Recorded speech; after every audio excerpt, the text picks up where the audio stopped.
You are Locked On Braves POSTCAST, part of Locked On Sports Atlanta, your team every day.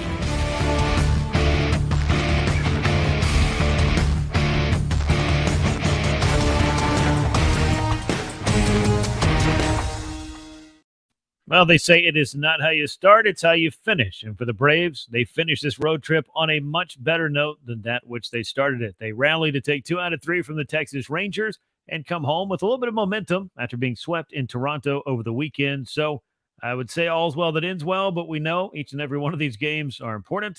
And, of course, the Braves needed a win in this one to be able to kind of salvage a road trip that could have come home under very different circumstances were it not for this late rally. We're going to talk all about it here on this edition of the Braves Postcast. Grant McAuley, Jake Mastroianni with you as always. Before we get started, let me remind you to subscribe right here on YouTube to Locked On Sports Atlanta. Hit the bell to get notified every time we drop a new episode, and go ahead and drop a like. If it's a day Ronald Acuña Jr. hits a home run, I think you should definitely drop a like, and it was one of those days, and it was also a day that the Braves picked up a win as well. So we'll get into all of that. Also, want to remind you to subscribe to Locked On Braves. You'll get the postcast and all the other great stuff Jake has for you all season long. Jake, the Braves saved their best for last in this game, most certainly. It was a little bit of a grind for Spencer Strider. You kind of wondered, was the offense going to be able to come off the decks and kind of have his back in a way? And they certainly were able to late in this game.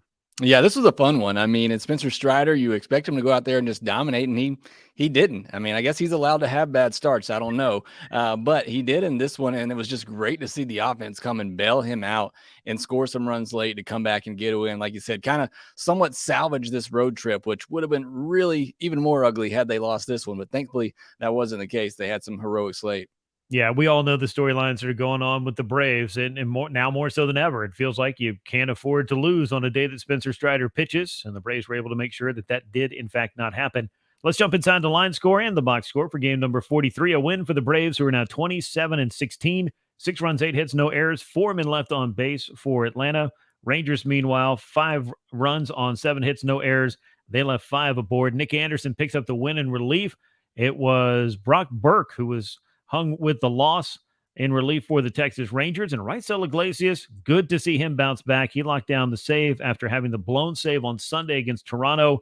Game lasted 2 hours, 29 minutes, 30,053 paid to see it. A lot of Braves fans at Globe Life Field, so I'm sure that they enjoyed the outcome of the game. But as we saw Spencer Strider get started, a super efficient first inning in which he needed just 8 pitches. He struck out the side in the second inning. Things started feeling like, hey, it feels like this is a Spencer Strider start, just as just following the script of so many other ones before it. But then the Rangers, they started to get themselves a little bit more comfortable against Spencer. And we saw something we had never seen before, and that's the same batter hit 2 home runs in a game off of Strider. Adolis Garcia did that.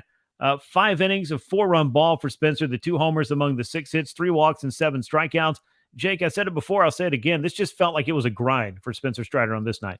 It did, like you said, especially after those first 2 innings in particular. Walked the batter, in the 3rd inning there, and then that 4th inning they got to him, started to get to him. It's just, you look at it, and I think you mentioned it in a tweet as well. It was that fastball location, and a lot of it arm side, especially, at least the first 2 of those walks, all were missing arm side with the fastball. And then he left a couple out over the plate, and he was just missing location a lot. I went back and watched a lot of those hits that he gave up, and a lot of them where he was just missing location with that fastball. So again, just kind of an off night for Spencer Strider. It happens to the best of us.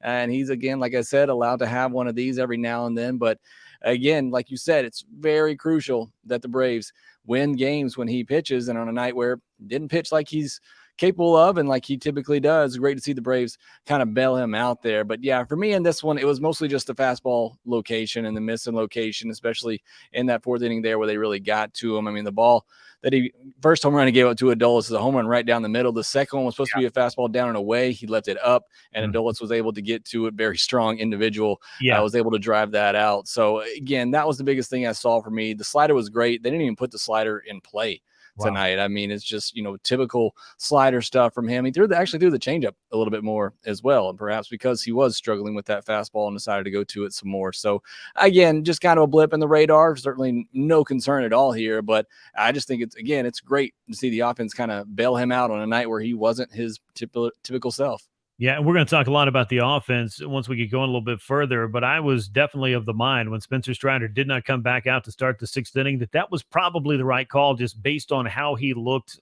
overall in this start, particularly over those last three innings. The couple of home runs by Adolis Garcia. The first one, as you mentioned, fastball right down the middle. Garcia is probably going to make you pay on one of those, or at least he's going to have a very good chance. I thought the second was a really nice job of hitting, but either way, at 88 pitches at that point, I did feel like Spencer Strider was probably pushed about as far as he could on this particular night. I know that the last time out, he threw well over 100 pitches. I'm sure he'd lobby to get another inning if he could, but going to Jesse Chavez there in the sixth inning felt like the right call. I know Chavez gave up a triple in the seventh inning, and AJ Minter, the sac fly that allowed that to score. But overall, I thought the Braves bullpen did a very nice job of covering 4 innings, 1-run ball, just that one hit, the triple, one walk, and 4 strikeouts combined between Jesse Chavez, AJ Minter, Nick Anderson, who picked up the win with a scoreless eighth, and of course, Raisel Iglesias closing the door for the save. Yeah, it was nice to see from the bullpen. It was good to see the Braves offense, and I hate to keep going back to the offense, but that was kind of the story of the night. To go after another team's bullpen, and our bullpen be the one to kind of shut things down. We've had that narrative go far too many times the other way here in the last week or so. So yeah, great job. I know Minter came in, and Corey Seager, who loves that first pitch, absolutely drilled one to center field. Great catch by Michael Harris there. Did allow the sac fly, but it was the only run the bullpen did allow, and again, it gave the Braves offense a chance to come back. Jesse Chavez coming in that sixth inning. I do agree with you, and I'm somebody, Spencer Strider was at 107 pitches a couple outings ago, and I thought he should come back out because he looked so good.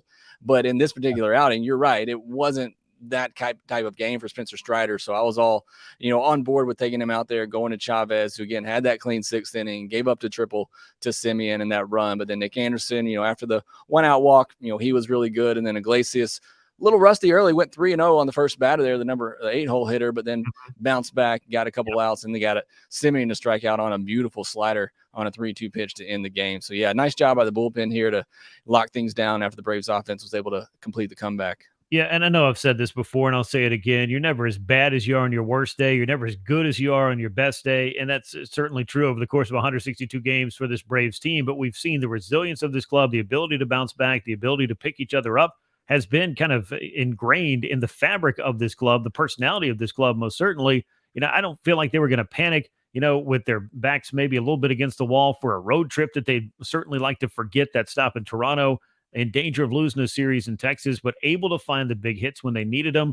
But it was really nice to see the bullpen play a pivotal and important role in this game, because we know that that's been kind of a beleaguered group. It's been a group that's been under fire from the scrutiny of how different guys are being used, different guys not being able to step up in certain spots, and of course, some of the injuries that have also played into this, both in the rotation and the bullpen itself.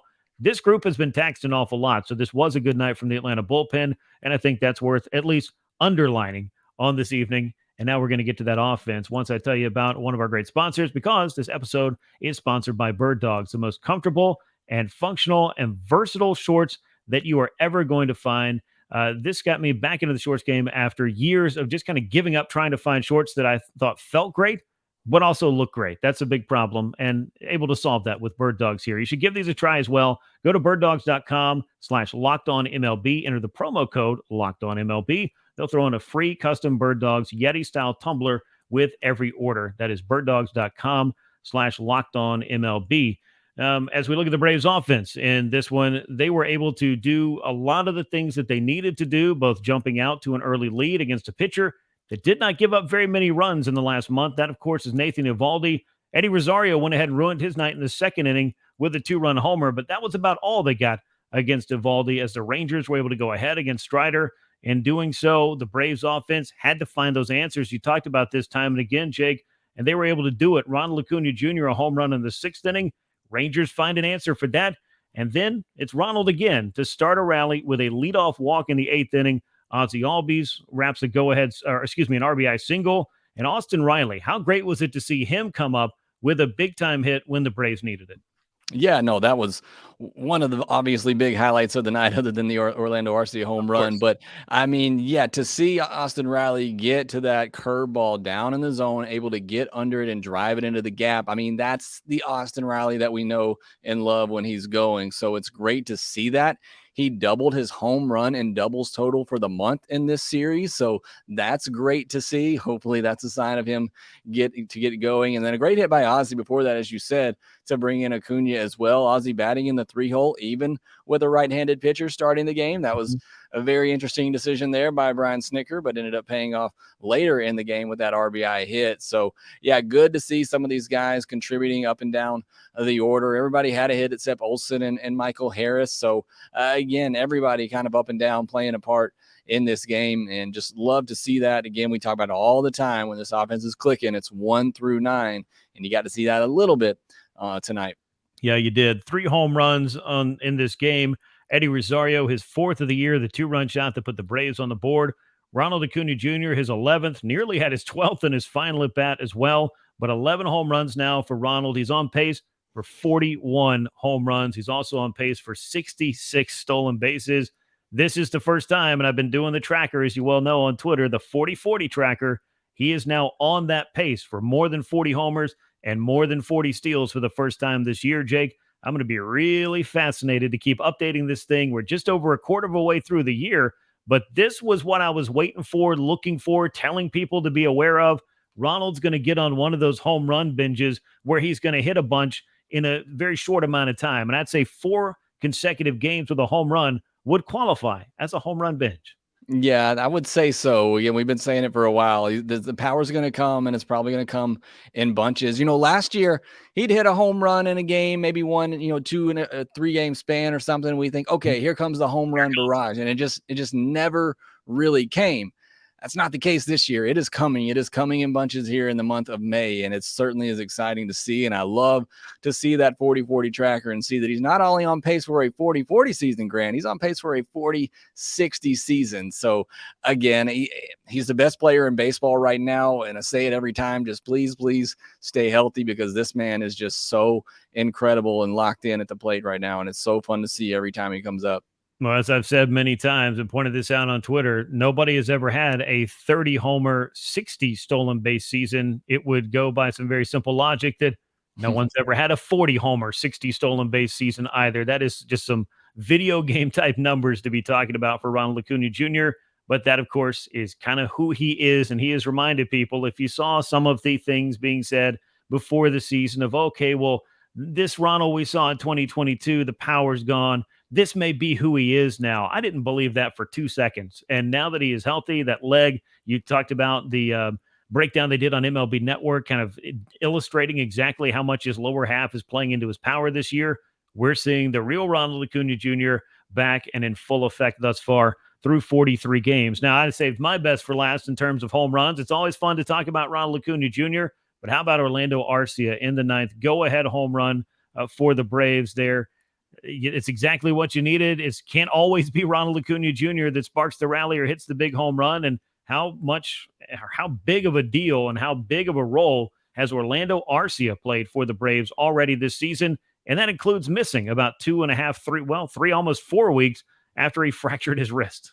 Yeah, what's incredible here is that he's been better since coming back from the injury than he was pre-injury. And he was really good before the injury. And he's been even better since coming back. 5 doubles and 2 home runs in that span. I mean, it's just remarkable what Orlando Arcia is doing to start this year. A guy that many people, myself included, I thought didn't necessarily earn the job in spring training just based on the numbers, but great call by the Atlanta Braves, putting him out there, going with the veteran, mainly, I still believe, for his defense and his sure-handedness at shortstop. I don't even think the Braves might have expected all the offense they've gotten out of him so far, and it's been a huge lift for this lineup, especially with some of the other guys at the top struggling. Now the question becomes, do you move him up in the order with some of those guys, like I said, struggling? Because now we're looking at a pretty good sample size of Orlando Arcia. I hate to mess with a good thing, but man, he just continues to produce, and he's been one of the better bats for the Braves all season long.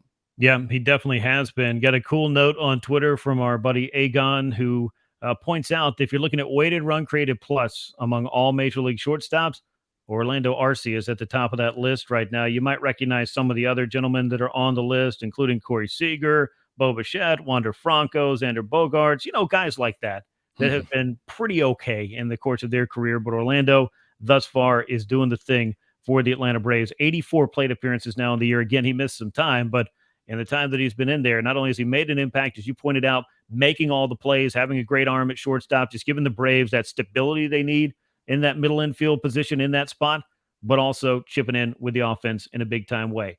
We're going to talk about what's coming up for the Atlanta Braves here in a moment as they will enjoy an off day on Thursday before coming home to start a long homestand. But continuing against the American League, the Seattle Mariners will be rolling into town.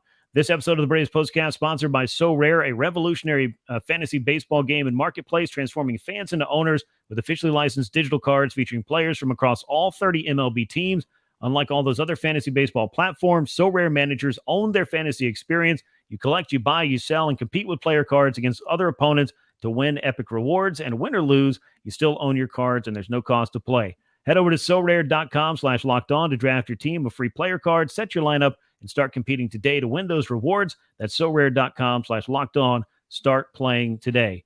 On Friday, the Braves will start playing at 7:20 p.m. Eastern Time, and it's going to be Bryce Elder on the mound for the Braves. It's going to be Bryce Miller on the mound for the Mariners. So a Bryce versus Bryce matchup. Both of these righties off to very good starts this year. Elder 3-0, a sub-2 ERA.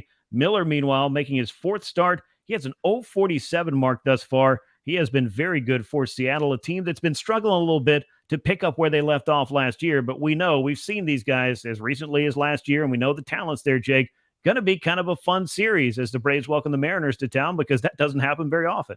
Yeah, and my memory was one of the better series I remember watching last year. And I think the Braves lost that series in Seattle, but it was still a very fun and entertaining series to watch. So I expect the same thing this weekend. And yeah, the Bryce on Bryce matchup, obviously Braves fans know how great Elder has been and what a huge blessing he's been to this rotation. But Miller's come up and been just fantastic, a good young prospect for them. So it should be a great pitchers duel. Hopefully, the Braves now are struggling on the road a little bit. Maybe now they'll be good at home and those will reverse themselves. But looking forward to watching this one over the weekend. Should be a lot of fun.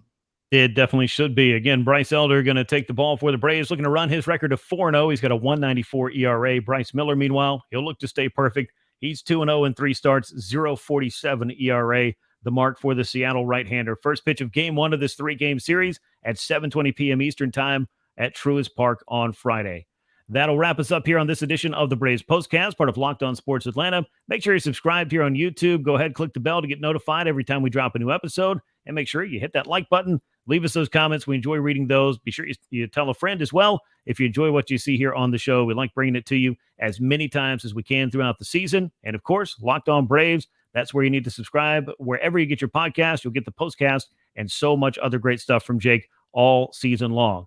So once again, the Braves with a comeback victory over the Texas Rangers, 6-5 the final score. They take 2 out of 3 in the series and come home with a little bit of momentum after a road trip that did not start out the way that they would like. He's Jake Mastroianni. I'm Grant McAuley. We look forward to chatting with you again this weekend. And until then, so long, everyone.